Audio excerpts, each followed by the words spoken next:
Hello everyone, and welcome to another Computer Software is Your Friend tutorial / video. Today I'm going to show you what's under the hood in Windows 8. So let's start off by going to the settings. You're going to click change PC settings all the way down here at the bottom. And it's going to open a Metro Style app, which is your settings. Well, some of them, not all. You still got the control panel, but a lot of the immediate stuff that you'll be doing right here. For instance, if you want to personalize your lock screen, this is mine. I love it. Of course, Microsoft comes with some defaults, but because I already have this one synced with my release preview, it synced it for me, so I didn't have a chance to have the fresh one, but it's not like I can screen cap it, so who cares. And of course you can customize the lock screen and the lock screen apps right here. You can add apps, you can change their order, and you can change which one gets the detailed status, whether it be the calendar or the weather app. I personally prefer the weather app. You can customize the start screen. You've got plenty of tattoos that you can put on it, and you can change its color to whatever you like. So let's say that we take this one, and let's say we go here. It changes automatically, by the way, and once we hit start, this is how it looks like.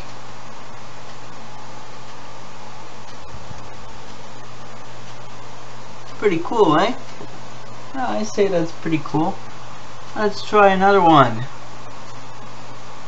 Microsoft really went nuts with the cartoons. Ooh, look at that planet. And you know, this is nice and all, but what if I wanted to put a picture of my own? Something they should have thought about. Just saying, just saying. Say that you're a rock star. Well, maybe. We'll see what it looks like in a minute. Guitar right there. Whole bunch of stuff. I think it looks pretty cool.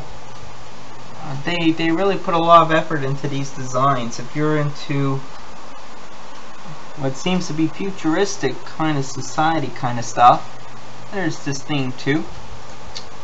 So yeah, there are a bunch of different themes that you can play with.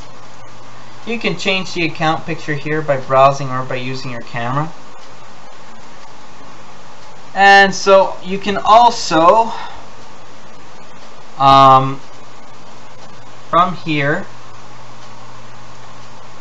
modify your users.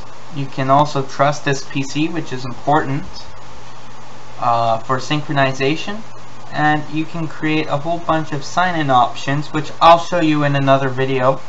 I especially love the pin, and essentially this is how you control your users. Your notifications, pretty straightforward. All of the apps are on at the moment. You can turn them off.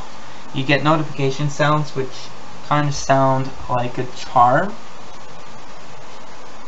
Yeah, like a charm. It's not one of those computer beeps anymore. It's just like a charm. It's artistic. You got your search settings. It keeps a history, so you can delete the history if you want, and you can choose which apps you can and cannot search. Sharing options, you choose your sharing options. Usually when you install apps, they'll show up here if they can share, and you basically can toggle these options. Automatically it's going to put you in Pacific time. This is where you go to change your time location. I'm in Eastern time. Yes, this is 3:33 a.m. Yeah. Not quite proud of that, but who cares. You can allow switching between apps. You can swipe and a whole bunch of gestures. That of course is really nice if you have a touch screen. You have autocorrect, which can be annoying at times, but I'll leave it. You have language settings, and of course it will show you now how much space you have available, and it will show you how much space your apps from the Windows Store are taking. And you have some brand new options here. You can refresh your PC without affecting your files. You can use this tool when your computer is just messed up, but you don't want to lose anything.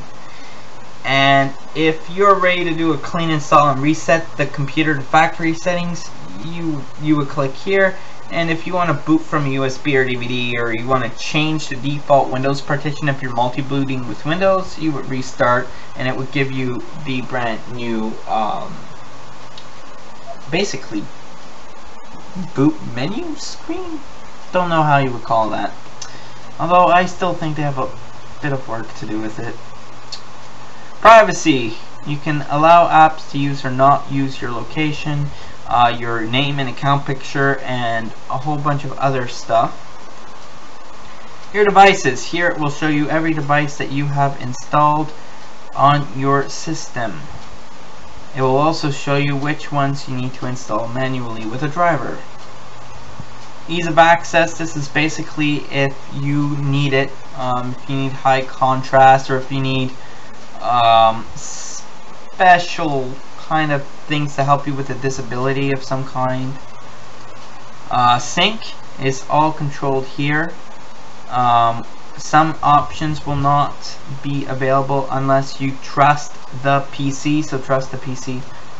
You don't have to sync things, but it's really a nice thing to have, because if you install a new computer, the settings are in the cloud, they download, they install themselves, and it really saves you a lot of time and hassle. You can join a home group, and you can also install updates. Updates will install automatically, and unlike before where they nagged you to restart every time, they'll wait for you to restart and they'll figure things out on their own. These aren't the only options, however.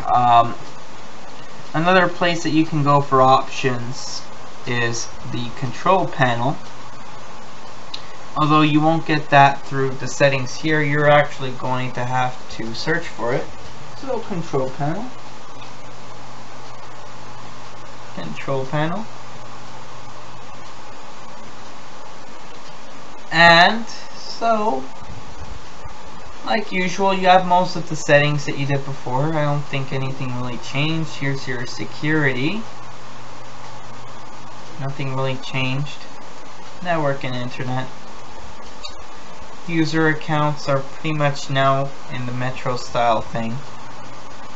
And you've got some others like the language and region, which you from time to time have to toggle. And that's pretty much it for the settings.